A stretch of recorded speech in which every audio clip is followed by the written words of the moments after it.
Back in 1983, when I was 10 years old, I saw Return of the Jedi in the theater. I've been waiting 32 years for this day. Did Star Wars The Force Awakens deliver? Let's find out.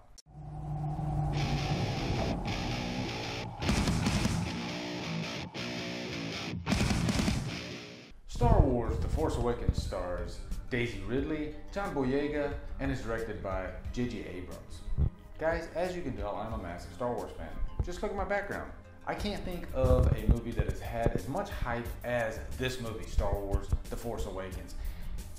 Really, we never thought we were going to get an episode 7, but here we are. We have a new Star Wars trilogy. This is the first in that trilogy. If this movie fails, it could mean the death of the Star Wars franchise as a whole.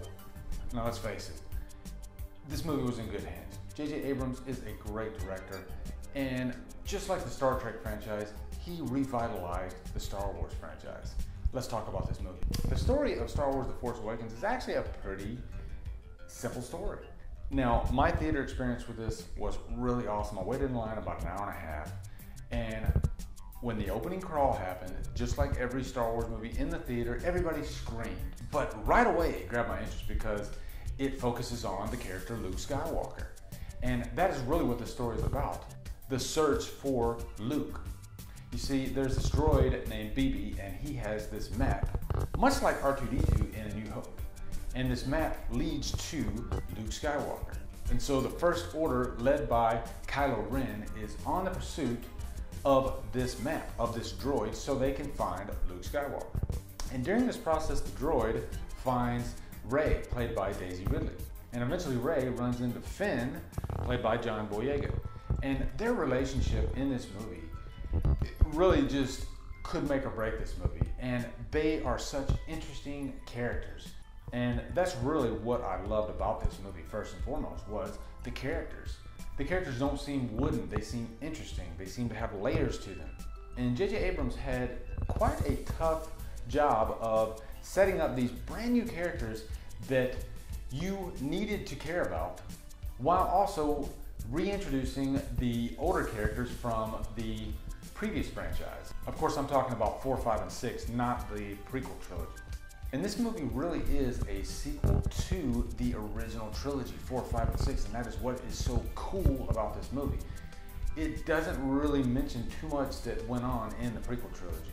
It really feels like a next chapter of the original trilogy. But what it really has going for it is it doesn't depend solely on that trilogy. It establishes itself, and it lets you know that, hey, we got a new trilogy planned, we're setting up these characters, and that's what this movie does. It sets up everything beautifully, and it introduces a lot of questions, which I'm sure most of you would suspect. And that is one of the really cool things about the Star Wars franchise, is there's always a lot of questions and a lot of surprises along the way, and this movie is no different. Now, later on down the line, I'm definitely going to do a spoiler review for this movie because there's a lot in this review that I cannot tell you. And now I really know why the trailers were so enigmatic. They really didn't let you know too much at all in the trailers, trust me. But I will say, when you come out of this movie, you're going to be so satisfied, but you are definitely going to be looking forward to what is to come. But before I go, I have to talk about the villain, Kylo Ren. Kylo Ren is such an interesting character. Obviously, there is a tie to Darth Vader there. I'm not giving anything away. That is in the trailers. But I'm not going to tell you how far into the whole Vader lore Kylo Ren's character goes. But I will say, he is a great villain. He is interesting. And you're going to learn a lot of things that you do not know about Kylo Ren when you watch the movie. Adam Driver really plays him flawlessly. He has the voice, he has the stature, the look, everything. Is he as iconic as Darth Vader? No villain is iconic as Darth Vader, but he is pretty damn close. Guys, overall, I'm definitely going to give The Force Awakens a purchase worthy. The only reason I don't give it Trapped on an Island is because it's great, but it's not my favorite Star Wars movie. Empire Strikes Back still is leaps and bounds above every other Star Wars movie for me. But this one is definitely up there with the best of the best. So anyway, guys, it is Star Wars weekend. I'm looking forward to hearing your thoughts in the comments on this movie. I had a great time, and there's really no other theater experience like the Star Wars experience.